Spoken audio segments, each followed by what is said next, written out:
the Hollywood Radio Theater.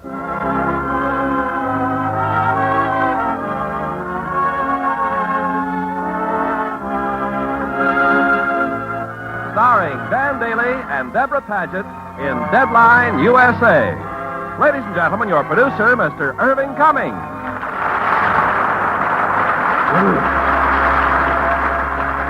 Greetings from Hollywood, ladies and gentlemen. In tonight's play, Deadline, USA, we will tell you the dynamic story of a managing editor whose newspaper was his whole life, even to the neglect of his lovely young wife. And as our stars of this exciting drama, from the studios of 20th Century Fox, we have Dan Daly in the type of role which first brought him motion picture fame, and one of the most talented young actresses in Hollywood, Deborah Paget. Now, Deadline USA, starring Dan Daly as Ed Hutchison and Deborah Paget as Nora.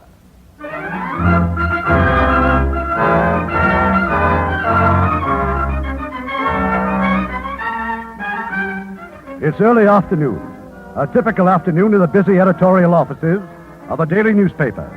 This newspaper is called The Day. Ed Hutchison, managing editor.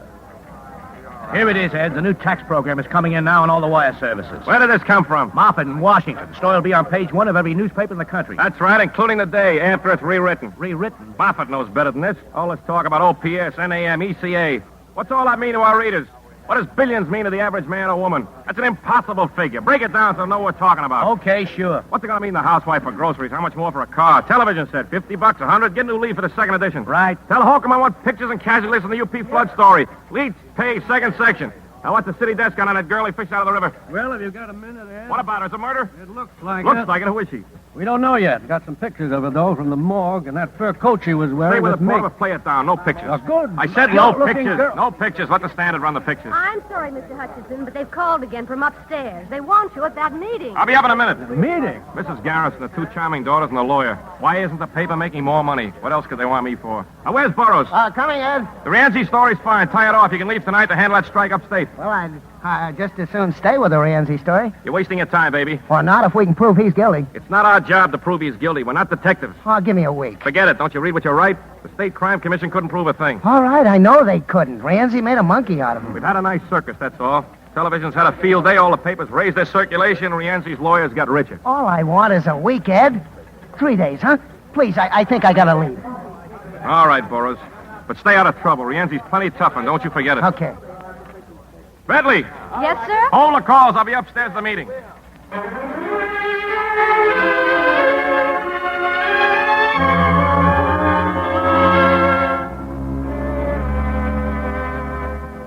We know you're busy, Mr. Hutchison. We won't detain you for long.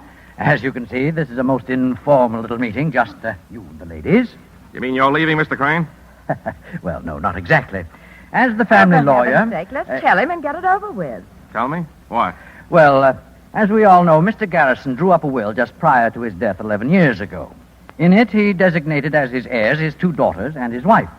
Inasmuch as Catherine attained her majority last week and became entitled to a full vote, it has been decided to sell the newspaper. Sell? Sell the Day? The decision was unanimous. Any objections? Would it make any difference? None. Then I have no objections. The reason it was decided to... Must we go into the details? I have a headache. My staff is going to feel the same way. Oh, Ed, take that hurt look off your face as if you couldn't see it coming. Now, what do we want with a newspaper? What do Kitty and I know about publishing? You like money? The Day gives you all a pretty fair income, doesn't it? We never even come down here except twice a year for meetings. You're invited every day. Mrs. Courtney's husband feels the money could be invested more wisely elsewhere, Mr. Hutchison. John Garrison founded this newspaper, not Mrs. Courtney's husband. We're taking care of you. You're to get 1% of the sale price, slightly more than $50,000. Thank you. You'll notify all personnel. They'll receive 3 weeks' pay. Now, meantime... Wait a minute. Who's buying the Day? Well, who's buying it? Are you ashamed to tell me? Lawrence White, the buyer. White. They're being sold to the Standard? Mr. White's paper is very successful. He'll undoubtedly make this one more profitable, too. It won't be this paper anymore. It'll be lost in the Standard. As far as we're concerned, he's made a very satisfactory offer. He's eliminating his competition, that's all. Mrs. Garrison, you've got to stop them. Your husband had created a new kind of journalism. You helped him. Why, you even... Ed, please. It's there on the wall. Page 1 of the first paper you ever printed. Quote, "This paper will fight for progress and reform. We'll never be satisfied merely with printing the news. We'll never be afraid to attack wrong, whether by predatory wealth or predatory poverty." Thanks, Ed, but we know all about that. You're not selling the day, you're killing it. I still don't know why we have to go to court to sell it. Perhaps because your father never intended it to be sold. Oh, Mother, please. We've been over this 100 times. The hearing to approve the sale will take place in Surrogate's Court the day after tomorrow. You'll be there, of course? I never go to funerals. Excuse me, we still got a paper to get out. I like that man. I always have. I'm afraid he's too excitable, Mrs. Garrison. Might be advisable to replace him until the sale is consummated. Mr. Crane. Yes? Shut up, please.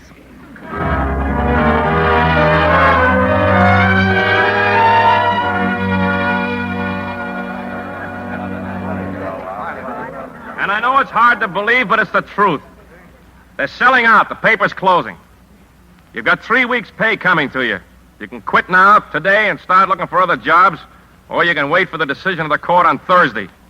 It's up to you. Well, I guess that's all. We'll get the paper on the street. Some of them will quit, but we'll get it out. They've got a right to quit. They all ought to quit. Yeah, maybe. So they're selling out to the Standard, huh? Don't knock it. The Standard's got twice our circulation and 3 times our advertising. It's wild and it's yellow. It's not exactly a newspaper, but it keeps people working. You were with the old New York World, weren't you? Under Pulitzer, Cobb, and Barrett. What did you do when it folded? Let's see now. I think I got myself a drink. Yep, I'm sure of it. Then what did you do? Came over here, went to work for old man Garrison. He was a great newspaper man. Yeah, but no good as a father. 2 daughters who hate the paper the same as they hated the old man. They couldn't get at him while he was alive, so now they're kicking him when he's dead. Everybody in this racket gets kicked sooner or later, dead or alive. People just don't want a newspaper anymore. It's not enough just to give them the news. They want comics and puzzles.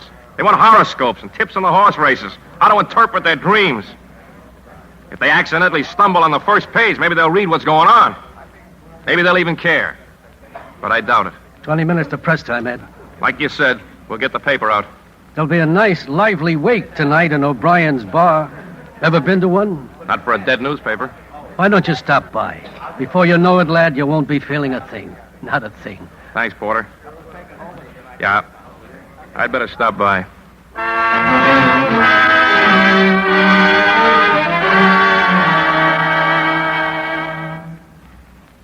So the paper's dead, Nora. We buried it tonight in O'Brien's saloon. The day is done. A fine alcoholic funeral. And then I decided to come here and see you. Ed, why don't you go home, please? I had to see you. You're my wife. Oh, no, I'm not. Not for some time. I have decided to rededicate my life to you. Yes, dear. Yes, dear. And that's why I'm going to give you the best years of my life. Here, drink this. White beer. Homogenized from cows. I love you. Let's get married again. Tonight. It's the milk that could bring out my second childhood. It already has, coming here this hour. Why, Ed, it's... Nora, I'm free. Fired. Canned. No more paper. Nothing to keep us apart anymore. The paper has been sold. So you've said several times. Did I? Divorce is a very evil thing, Laura. Down from my Olympian heights, I come humbly... Yes, dear. We're going a second honeymoon. We never had a first. No, I'm leveling, baby. Europe, South America, everywhere. Don't worry about expenses. I'm loaded. So I noticed. I mean money. More than we ever had in our lives. I was paid off by the Garrison family for being a good boy. Ed, listen, you shouldn't have come here. It won't What's work this out. stuff? Oh, just some office work I brought home. How's the advertising business, Nora? You know you were right to quit the paper. Now you got something you can depend on, something legitimate. I went to a wake tonight. I saw the light, sister. Hallelujah. Ed, please. Why should I fight? For what? Publishers don't care about the paper. The paper doesn't care about me, and I don't care about anybody except you. Hey, haven't I met him somewhere before? The photograph? Well, there's another picture of him in the hall. Oh, yeah, fight, huh? What with? I'm an employee, not a stockholder. What are you doing? Hey, where'd you go? I'm fixing the sofa in the living room. I'm getting a blanket, a sheet, and a pillow. Now come in and lie down. Lie down. Yeah. Lie down and quit. I don't have to think about anybody but us. Yes, dear. Now take your shoes off. Laura, when you went to Reno, what was that you charged me with? Incompatibility. Here, put your head on the pillow. Incompatibility. That was a lie. Ed, will they know where to reach you? Doesn't matter. Hey, that guy's picture on the table. Who is he? I don't like him. Sorry, I do. I like him very much. I don't like him. I'll think of a reason later. Now go to sleep. You'll feel better when you wake up. Good night, Nora, dear. Good night, Ed.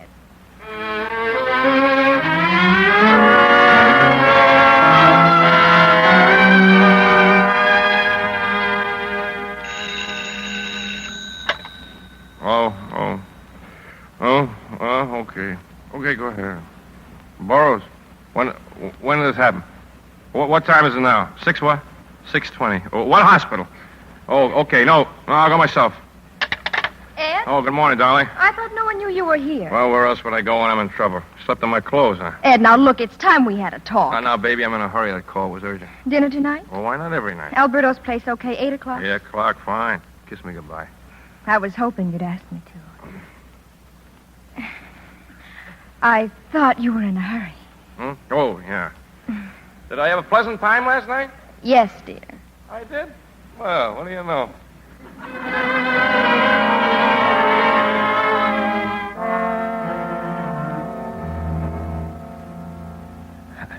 Hi, Ed. Well, you warned me, didn't you? Rienzi do this, Burroughs? Who else? The doctor says I can only stay a minute. Now, what can you tell me? They started banging me around when they got me in the car. How many were there? 3, maybe 4. Well, what was it, 3 or 4? I don't know. What did they use, kid? Fists. One of them hit me in the face with something harder. Club, I guess. What did they say? Nothing. Not after they got me in the car. Before? Yeah. Outside the Hall of Records, I went there to check on Rienzi. Man I talked to must have tipped him off. What makes you think so? Left his office for a few minutes. He probably phoned Rienzi. But you're not sure? No. That I wouldn't stand up in court? Well, how else were they waiting for me when I came out? Who was waiting? Rienzi's men. Could you identify him? One, maybe. Used to be a boxer. You know his name? Whitey, I'm not sure. Whitey something. If I brought him in, could you identify him? Yeah. He asked me if I was bars, if I worked for the day. What make of car was it? I don't know. Well, sedan, blue, black, what? Well, what are you trying to do? Protect Rienzi? I want facts that won't bounce. Facts that'll stand up against Rienzi's lawyers and libel suits. Facts that'll tear Rienzi's syndicate wide open. There just can't be any mistakes. What are you worried about, Ed? Paper will be out of business, won't it? Anytime we print the facts. Now, mind the doctor, Burroughs. You're a good reporter. Who knows? Maybe I'm going to need you.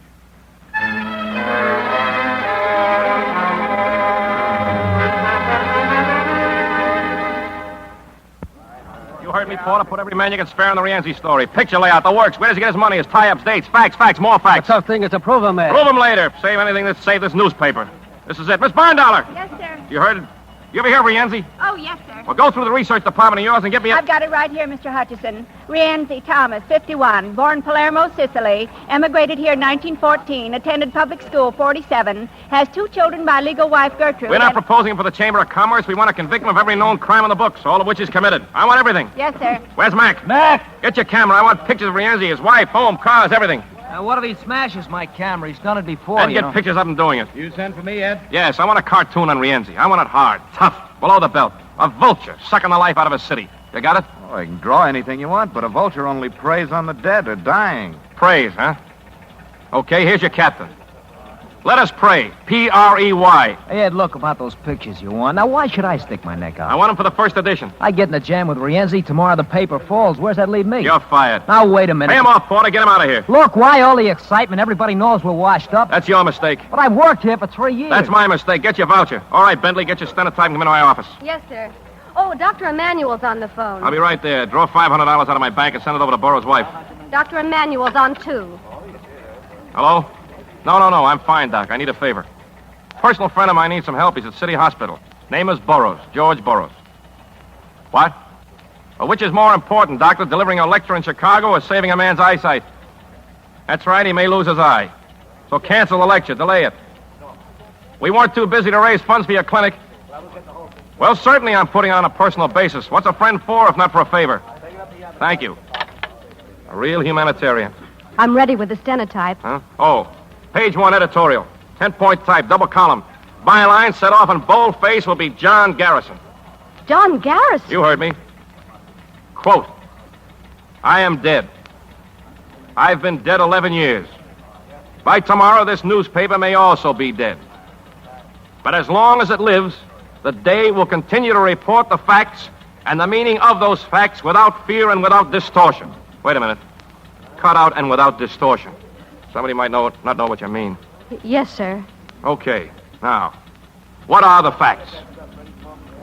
Thomas Rienzi, who likes to be thought of as a hard-working and industrious building contractor.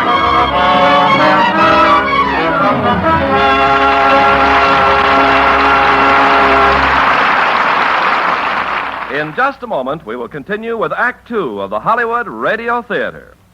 Make a friend, and you make an ally. There's a thought for you to keep in mind, as many another American has.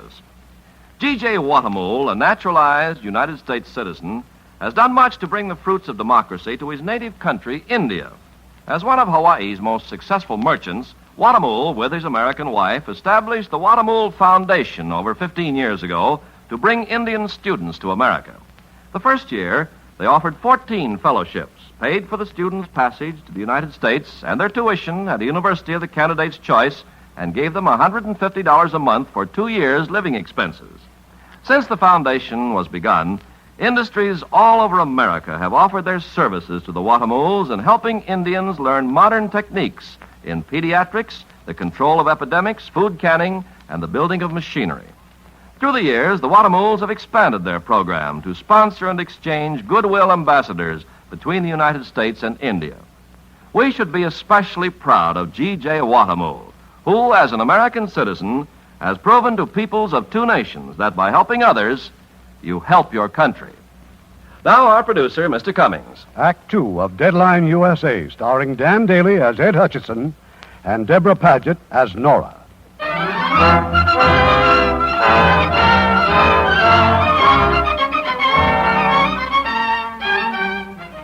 It's a few hours later. In Alberto's restaurant, Ed Hutchison and the pretty girl who was once his wife have just sat down for dinner. I read the paper while I was waiting for you, Ed. That's the best-looking front page in town. As usual. That editorial under the name of Garrison, yours? Yeah. It's wonderful. As usual. And how are we? Are we as usual? Stop it. Any repercussions from Rienzi? Not yet, but there will be. How's your reporter, Burroughs? Well, he'll get better. He may not have an eye, but he'll get better. Well, maybe now the Garrisonaires won't sell the paper after all. I mean, to sell it now in the middle of a fight like this, well, it would be like endorsing Rienzi. That's a wonderful dress you're wearing. How do I look? Better than you did last night. How do you feel? Amorous? Excuse me, Miss Doctor, some telephones. Tell him I'm feeding. But they said it was important. Urgent, dear, as usual. You'd better answer it. I'll be right back. Alberto, Yes, sir? bring her some champagne. Oh, and keep calling her Mrs. Hutchison. Yes. Hello, Ed. Yeah? This is Willebrand. I'm at the city morgue. About the girl with the fur coat, the one they pulled out of the river. Well? Well, her mother showed up here to identify her. A Mrs. Schmidt. That's the girl's name, Bessie Schmidt. But she also used the name of Sally Gardner. Why bother me? Write your story. I have. Porter said I should check with you. It's a cinch Mrs. Schmidt knows a lot more than she's telling. We thought that maybe if you Tell talked... Porter I'm busy. Okay, fine.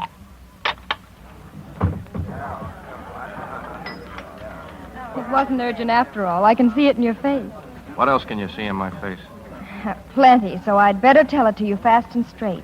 I'm getting married. Don't make jokes, Nora. You don't even know him, Ed. He's my boss at the advertising agency. First me and now another boss. Getting to be a habit with you, isn't it? I'd like you to meet him, Ed. Compare notes, you mean? Thanks. I know enough people already. His name's Louis Schaefer. I don't want to know anything about him. I told him all about you. Everything? Look, I'm not one of your modern husbands. Stiff upper lip and all that stuff. But I'm ready to discuss anything this sensibly. There isn't anything to discuss. I don't need your consent, Ed. We're divorced for 2 years. I don't recognize the divorce. You agreed to it. Well, I was wrong. You're my wife. Not only because somebody said a few words over us, but because of what we meant to each other. You can't change that with a piece of paper, legal or otherwise. Another call, Mr. Hutchison. Go away. You want me to quit the paper? Sure, the day's as good as finished, but I'll quit the whole business.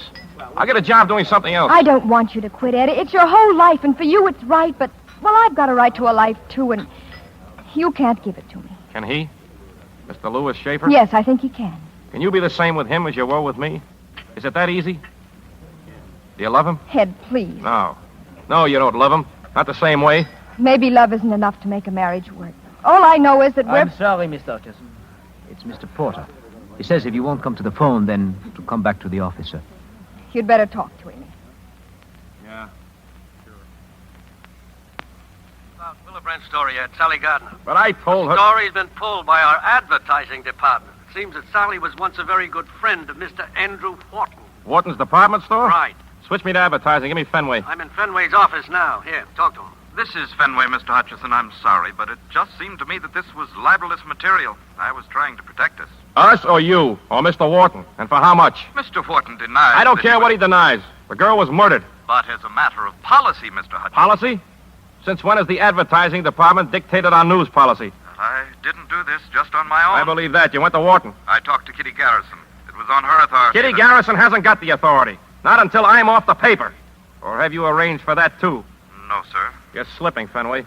Mr. Wharton is here in the office. If you can't I'll talk to to Porter. Put him back on. Yes, sir. Yeah. Run the story. Wharton wants you to hear his side of it, Ed. But I told... All right. All right, I'll be there in 15 minutes. About Mrs. Hutchison, sir. Well? She's gone, sir. She said to tell you that she won't be back. Thanks.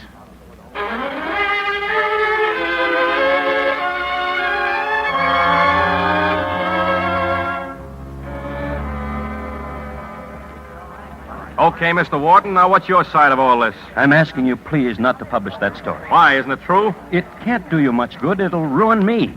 I've been doing business with this newspaper for years. And we need your business, Mr. Wharton, but not on these terms. All right, I made a mistake with Sally, and I've paid for it in blackmail ever since. That's a matter for the police. You're interested in facts, aren't you? Well, one day Sally phoned me. She was letting me off the hook, said there was another man. There always is. In this case, the other man was Thomas Rienzi. Rienzi? Sally said she loved him. She'd never bother me again. She said she was set for life. What did she mean? I don't know. She didn't say. Surely you don't think I killed Sally. I haven't even seen her in 2 years. Mr. Hutchison, I'm about to be married. If my fiancée here is Okay, we'll hold the story. Thank you. But if your yarn about Rienzi doesn't gel... It will. It better, for both our sakes. Good night, Mr. Hutchison. Thank you again. Well? What have we got on Sally Gardner? We'll need proof that Rienzi... Since when are we going in for gossip? Since now. Okay. Tell Bondollar to go through the files. I want anything she can find. Anything at all. Send Thompson in from the sports desk. I want to see him.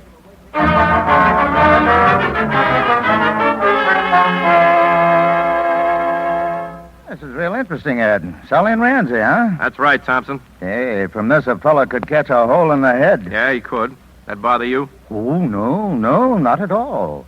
Brand told me that Sally's got a brother. A fellow named Herman Schmidt.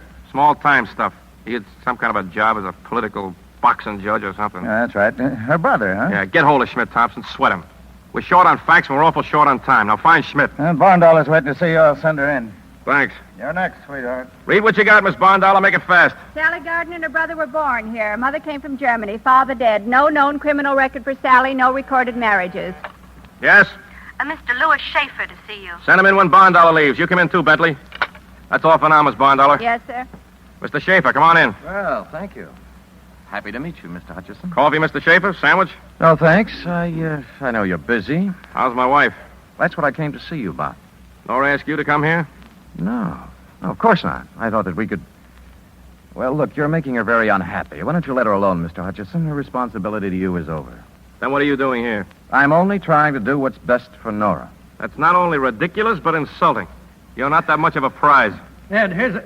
Oh, excuse me. Well, what is it? Sally bought some government bonds 5 months ago. Sally or Rienzi? They're in her name, $40,000 worth. It took some doing, but we've got a checkup working in every bank. Clary's dug up some pictures of it, too. Bring them in, Clary. Well, maybe we're getting somewhere. Here, take a look, Ed. Sally is a high school girl. Sally is a model. Sally is a showgirl. Sally when she worked at Wharton. Sally in the city morgue. Thanks, Cleary. Now, if we can plug up this hole between Wharton's department store and the river... And fill it full of Rienzi. Goodbye, Mr. Schaefer. I can't wish you luck, but you know how it is. There's something that you ought to know. Webster's calling you on 32, Mr. Hutchison. Put him on. Nora and I are getting married tomorrow night. Yeah, Bill? I thought it best not to delay any longer. You know how it is. Good night, Mr. Can you hear me? I'm backstage at the burlesque house. Go ahead. Rienzi's your boy, all right. Sally was a showgirl here 3 years ago in a musical produced by Al Murray. The show was backed by Rienzi. Who says so? Murray, I'm with him now. I'll switch you a rewrite. Bentley, put Webster on rewrite. Yes, sir. All right, Porter, we'll use the Willibrand story, but kill all reference about Wharton. Throw in a picture of Sally, just a face, no art studies. Right. Tell Barndollar I want a complete check on Louis Schaefer. He runs the United Advertising Agency. Anything from Thompson yet? Nothing. Switch him over as soon as he calls in. Bentley! Yes, sir. Send something to Burroughs at the hospital. Get him some books, flowers, a bottle of whiskey. I don't know. Find out what he likes. Yes, sir. And bring me some hot coffee.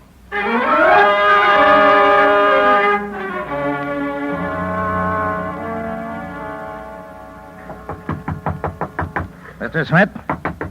I know you're in there, Mr. Smith. I just saw the light go out from under the door, so you might as well open... Don't move, mister. Sit down at the table. Put your hands on the table. Hey, what's with the gun, Herman? I'm only here to help you. My name's Thompson, sports reporter for the day. Sports, huh? What'd you write today?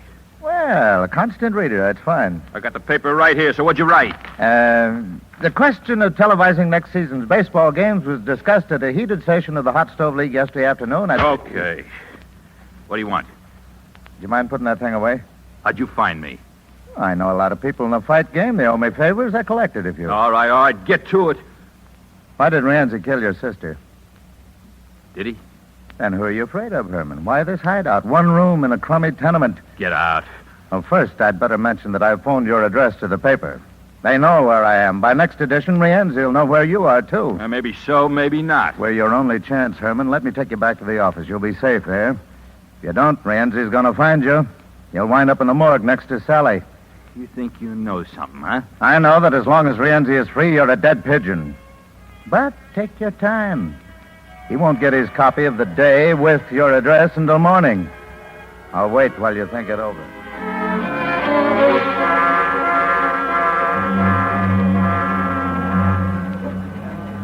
Ed, it's past midnight. No word yet from Thompson? Nothing. You know what day this is? It's Thursday. 9 o'clock in the Surrogate's Court. You're going to be there? All this for what? The obituary of a newspaper. Yeah, I'll be there.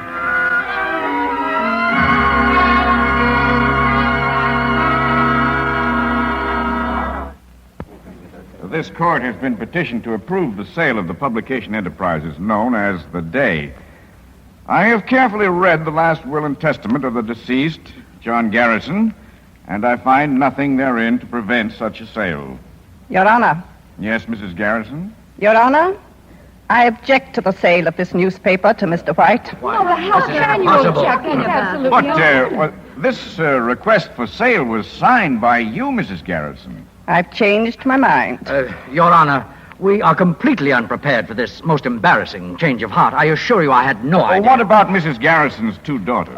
They want to sell, Your Honor, and they constitute a majority. My husband would not have wished this paper to be sold to Mr. White. But you knew all along that Mr. White was the purchaser. I did not know that the day was going to be rubbed out of existence, which it will be if this contract is approved. I have priority of purchase, Mr. Crane. I'll buy the day myself. I'll raise Mr. White's offer. But you don't seem to realize... I don't see why you should object to my daughters receiving more money, Mr. Crane.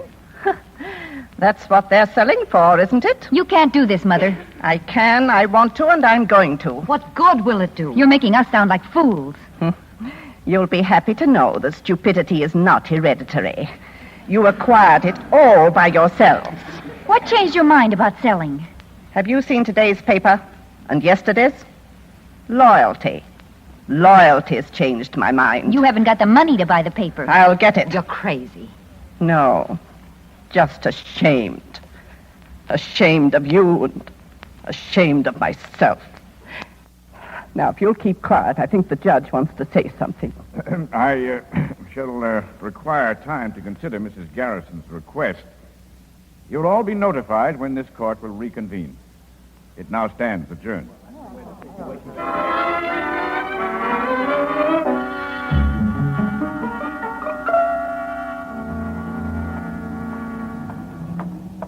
Mr. Hutchison? Well? My name's Hanson. I'm an attorney. Didn't I see you just now at the Garrison hearing? It was a real nice hearing. You're representing Mr. White? No, I work for Mr. Rienzi. He's waiting to see you in his car. Why? It's personal business. The car's right here, Mr. Hutchison. Mr. Hutchison, can I give you a lift someplace? Why? I'm the sociable type. They're expecting me at the office. We'd be glad to take you. Okay, Frank? I wondered when and how you'd get around to this. Yeah? Yeah, I expected something a little more poetic. There's no poetry in an armored car. I think I like you, Hutchison. A man with imagination. They tell me you're a good newspaper man. You're not bad at your trade either. But they say you're a hothead. Who's they? Friends. I got friends everywhere. I like for you to be my friend. Thanks. You're not my type. You ever meet me before? Do business with me?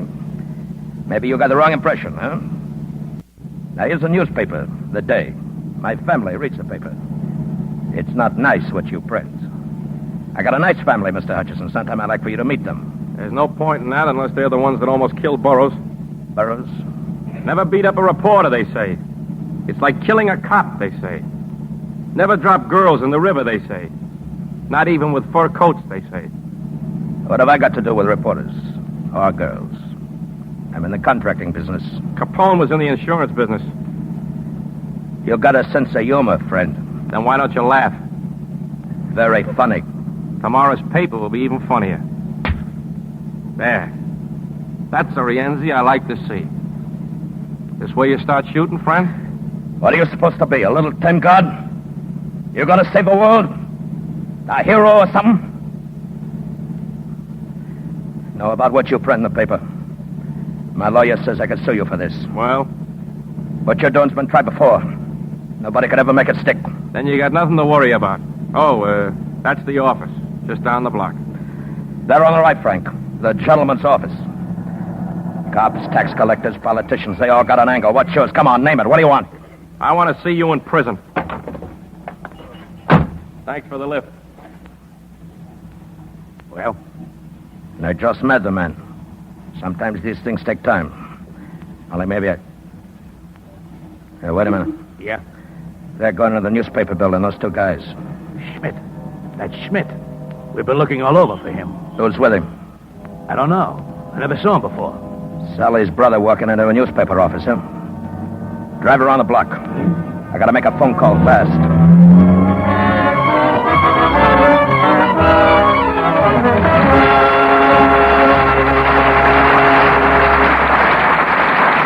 You know, every once in a while, the sounds of war yield to a nicer note. Such a one came from Korea, from the 27th Regiment of the 25th Infantry Division. It's an outfit of superb combat soldiers who built a legendary reputation in the Korean fighting. But they built something else along with it. When they were stationed in Osaka, Japan in 1949, they learned that a small orphanage was in bad shape. Poor buildings, little clothing, and no assurance from day to day that there would even be enough food for the more than 150 kids who called it home. Well, the regiment adopted that orphanage. They began to take up collections. They contributed food and medicine and clothing. And when the regiment moved to the Korean battlefront, the work went on. Their first payday in combat, those guys deducted 500,000 yen and sent it back to Japan for their orphanage. Well, you can bet those kids have never forgotten the men of the 27th. Such acts by you and your friends today are shaping our world of tomorrow.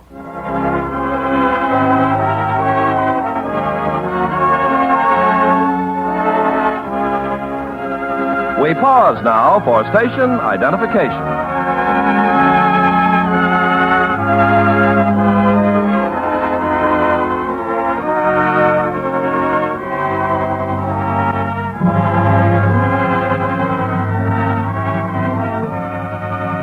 The curtain rises on Act 3 of Deadline USA, starring Dan Daly as Ed Hutchison and Deborah Paget as Nora.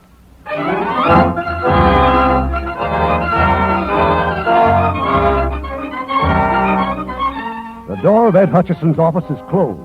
With Potter, the city editor, he's entertaining a guest, Herman Schmidt, brother of the murdered girl. All right, Schmidt, from the beginning. How much? I told you before. $1,000 after you testify against Rienzi. Yes or no? Where do you want me to start? Sally and Rienzi. Well, They liked each other. A few weeks ago, Sally bought $40,000 worth of government bonds. Rienzi pay for them? Yeah, I guess so. You're a liar. Sally used part of the $200,000 that Rienzi gave her to hold for him. Oh, what $200,000? Why would a guy part with that kind of scratch? The city bank says your sister rented a safety deposit box. She gave it up a month ago, on the same day that she moved out of her apartment. Why? Okay, it's true. He gave her the money to hold for him. When he wanted it back, she got scared he'd make a break. She said as long as she kept the cash, he'd stick. It didn't work out that way. Hey, Ed, Mrs. Garrison wants to see you. She's waiting upstairs. Call her. When did you find out Sally was dead? Oh, I read about it in the paper. She was dead 3 days before the paper got it. Your mother says you left the house last Saturday and didn't come back. My mother? We've got some good reporters, Smith. They get around. Sally was killed that same Saturday night. Well, so what? I leave the house lots of times. Well, for weeks sometimes. To hide out? You were afraid of Rienzi. Why? Maybe you knew he was going there, huh? To Sally's place? I didn't even know where she lived. The Leroy Hotel. She registered under the name of Bessie Schmidt and never left the room. She had only 2 visitors, Herman. Your mother and you. You were there Saturday night. Well, I don't remember. Well, maybe I was. She phoned me. The desk clerk says you phoned her from the lobby at 1:20 a.m. Now, either tell the truth or we turn you loose. No money, no protection. Rienzi will kill you. Okay, Rienzi wanted his money. They couldn't find out where Sally was living. So you showed them? Why? What did Rienzi promise you? He got me my job. I owed him money. I couldn't pay. He said the favor would square us. All you had to do was put the finger on your own sister. Well, I didn't know what they were going to do. I swear I didn't know. Who's they? Rienzi and who else? No, not Rienzi. He sent men, 3 men. I got scared. I ran out. That's all I know, honest. The next day, I hear Rienzi's looking for me. He was afraid I was going to talk. I found a room, and I've been there ever since. Type up a statement, Porter. Have him sign it. Get the names of those 3 men. I'll go upstairs and see Mrs. Garrison. About Louis Schaefer, that information you requested. Walk with me to the elevator. Yes, sir. Louis Schaefer, age 42, only child of John and Harriet Schaefer of the chemical fortune. Ever married? No, sir. Any arrests? None on the record, sir. Alcoholic, swindler? Maybe he's a fiend. You know, he looked like one. You check his Army record, maybe he's a spy. He got the Silver Star and the Purple Heart. Oh, that's a rotten report, Miss Bondollar. Thanks anyway.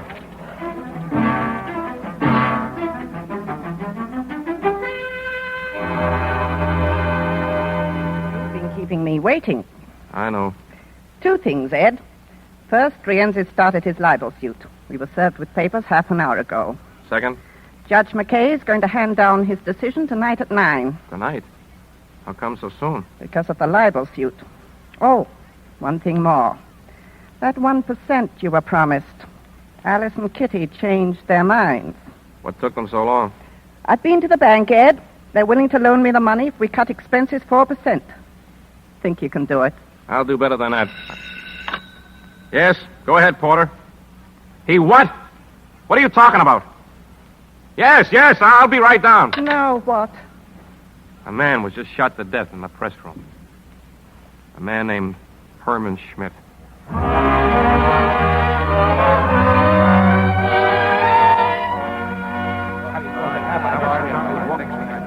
We were working on his written statement when they walked in. 3 men in police uniforms. They said they had a warrant for Schmidt. And you let them take him? They looked and acted like policemen. I tried to stop them. Go ahead. What happened? Schmidt made a break. He ran down to the press room. He almost got away, but then they started shooting. The police are there now. You better get down there. What about Schmidt's confession? Do we run it anyway? Without a signed statement, we're dead, Porter. We're as cold as Herman Schmidt. I'll get Mrs. Garrison. Take her home.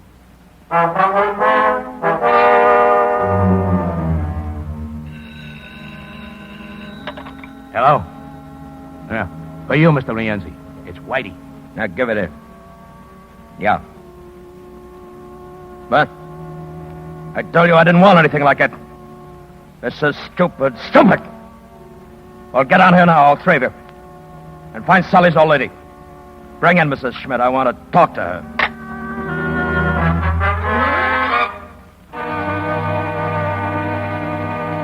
Sit down, Ed. I'll get you a drink.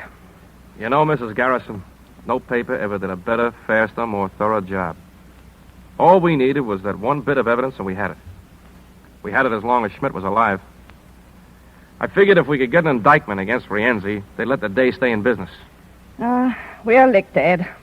But we showed them how a real newspaper can function. You're quite a girl. They must have made them different in your day. Yeah, More durable. more pliable. Girls these days have stuff, but they're brittle. They break more easily. Plenty of stuff, but no heart. Meaning, Nora? Meaning Nora.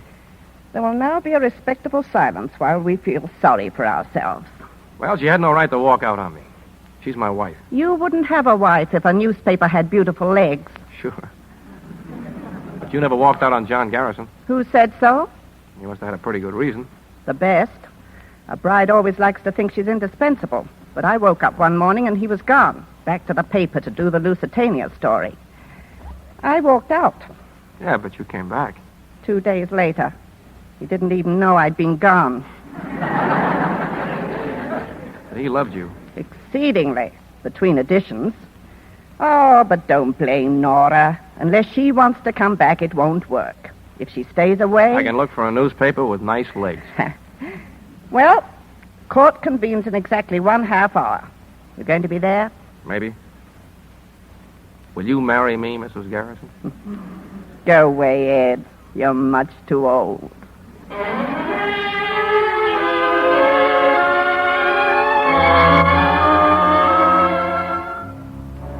Sorry, Mr. Rienzi. Nothing yet on Mrs. Schmidt. They're still looking for her. They'll find her. An old lady like that. Where can she go? She's got to be silenced, you understand? Buy her off. Send her back to Europe. Now, you're getting panicky, Hanson. She's my business. I'll handle Mrs. Schmidt. There'll be another investigation. I hope you realize that. Maybe a trial even, sure. But I'm not worried, see? We've been through this sort of thing before. We're still in business. The story's printed in the newspaper, so what? Tomorrow it's old news. They take the paper and wrap garbage in it. In a week, the people forget. But if they keep on printing They stories, won't. if they keep us in the news until a trial, if they heat up the public... You take care of your end. I'll handle the papers. Hutchison won't handle easily. He's got nothing. What's he got with Schmidt out of the way? That won't stop him. And he won't stop us. Tomorrow he won't even have a paper. The court will take it away from him. And if they don't, we'll take him away from a paper. Maybe they all need an example. You're crazy. Am I? Now, we'll wait and see.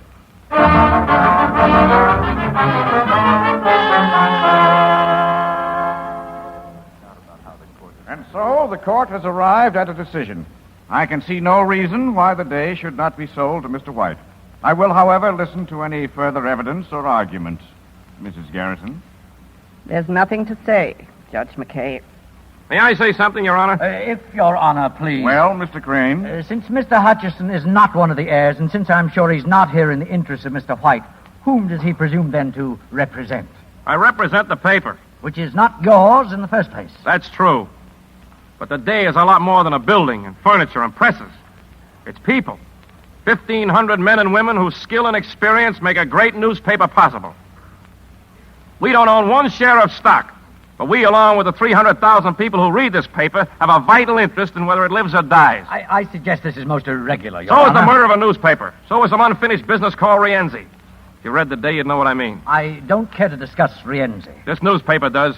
I don't question your good intentions, Mr. Hutchison, but they hardly concern us here tonight. They concern the public tonight, and tomorrow, and the day after tomorrow. The Day isn't the only good newspaper in town, Mr. Hutchison. Right now, it's the only newspaper willing to expose Rienzi. Mr. Hutchison, there are certain rules of procedure.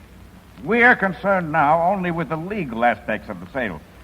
What happens after Mr. White takes possession is outside the jurisdiction of this court. But whose jurisdiction is it, sir? Just a moment. Since when is it immoral for someone to legally purchase a newspaper? I don't care if Mr. White buys out another paper or 20 papers. But I do care when he buys a newspaper to put it out of business. Because without competition, freedom of the press can't exist. I'm talking about the right of the public to a marketplace of ideas, of news and opinions. Not those of one man or of one leader or even one government. Well, I guess that's all I have to say. The existing contract is valid, made in good faith. As of tomorrow, the Lawrence White Publications will assume control of the Day. Court's adjourned. Ed, thanks for trying. If you'll excuse me, Mrs. Garrison, I better phone the office. Go ahead, Ed. This is Porter. What's the story? Lead off for the morning edition. The day after 47 years of daily publication was sold last night. But we've still got a paper until tomorrow. Get back here, Ed. Why? Williband's got Mrs. Schmidt here. She wants the boss. She won't talk to anyone else. I think we've got something, Ed. Something big.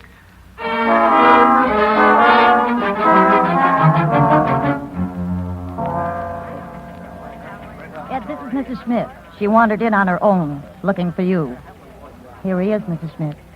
You are boss? Yes? I am mother of Bessie. About your son, too. I'm very sorry. I do not come about that. I have here shoebox. In it are papers and money. Here, you look. I'll say there's money. Now, my Bessie, she comes to me and she says, "Here, Mama, you keep this. Something happens to me, you do not have to worry." This little book, Bessie's diary? Yeah, she writes down what happens to her and this Mr. Yancey. She writes it down there. Porter, you better call the police. And we're getting out the final edition as usual. Mrs. Schmidt, why didn't you go to the police? Police? I do not know police. I know this newspaper. For 31 years I know this paper. I come to America. I wish to be good citizen. How to do this? From newspaper, it show me how to read, how to write. And when Bessie dies, you do not say bad things of her like other newspapers. Now you want to find who hurt my Bessie. That's good. I help. I think what to do. I go on subway. I ride all day. Then I'm here. By doing this, you may be in danger, like your son. You are not afraid? I am not afraid. Thanks.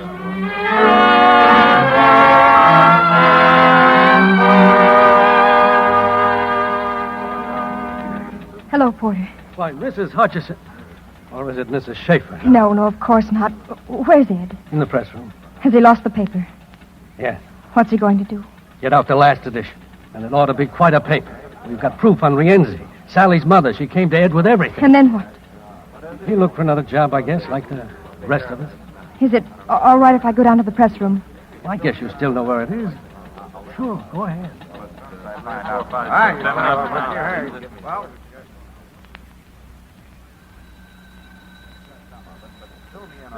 Telephone. Yes?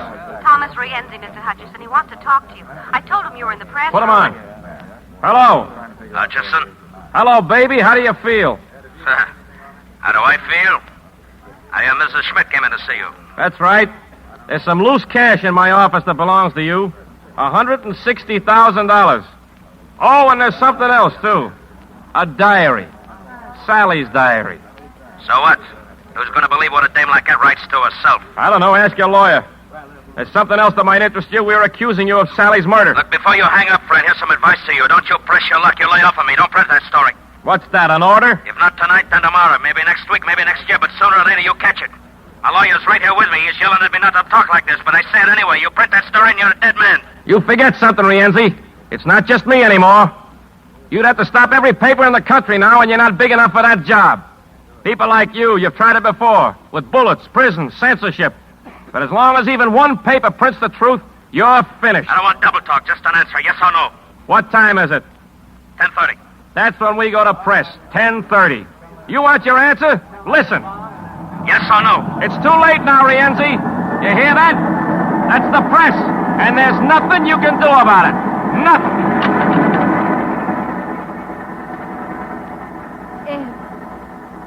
You walked out on me at Alberto's. I'd like to go back for dessert. You got time? All the time in the world. Let's go.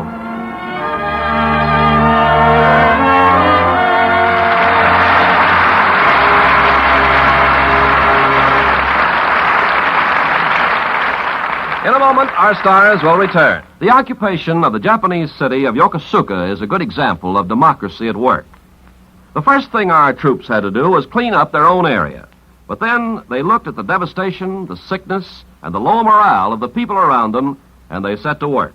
To create better living conditions, they demolished rotten, rat-infested buildings. They converted unused buildings into schoolrooms, gymnasiums, and chapels.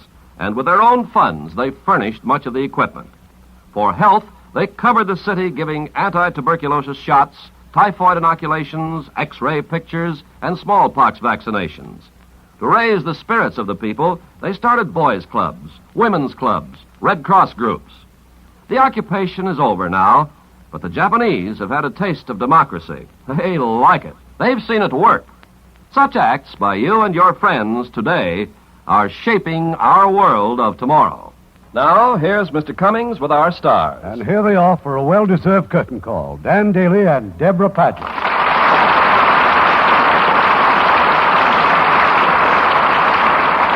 Well, Dan, how does it feel to have your dancing shoes off for a change? Very comfortable, Irving.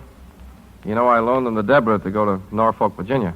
The opening of 20th Century Fox's new picture, Titanic, starring Clifton Webb and Barbara Stanwyck. Yes, Irving. A group of us flew there to entertain at the premiere, which was dedicated to the Navy Relief Fund. I wish you could have been there, Dan. Well, I've already done my share for Navy relief. When was that? When I joined the Army. Boy, was the Navy relieved. Oh, I say. Oh, I'm sure both the Army and Navy would fight to get. No. You're the type they fight to get, Deborah.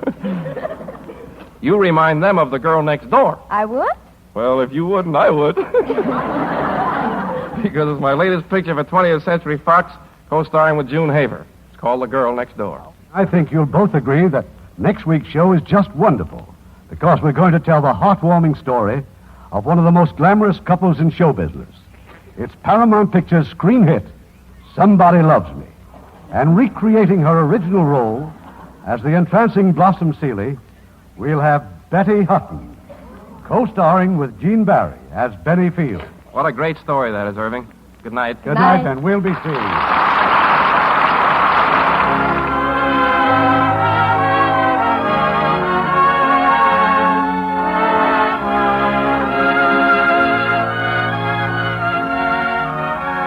The Hollywood Radio Theater is produced by Mr. Irving Cummings. Our orchestra is under the direction of Rudy Schrager.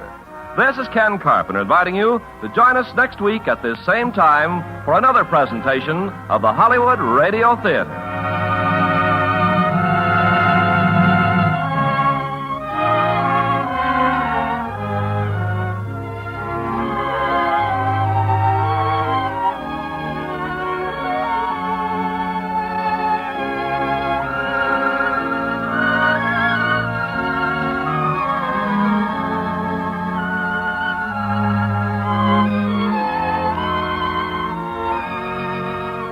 Hollywood Radio Theater is a presentation of the United States Armed Forces Radio Service.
Every day, we rise, challenging ourselves to work for what we believe in. At U.S. Border Patrol, protecting our borders is more than a job. It's a calling. Agents answer the call, working together to keep our country and communities safe. If you're ready for a new mission, join U.S. Border Patrol and go beyond. Learn more at cbp.gov/careers.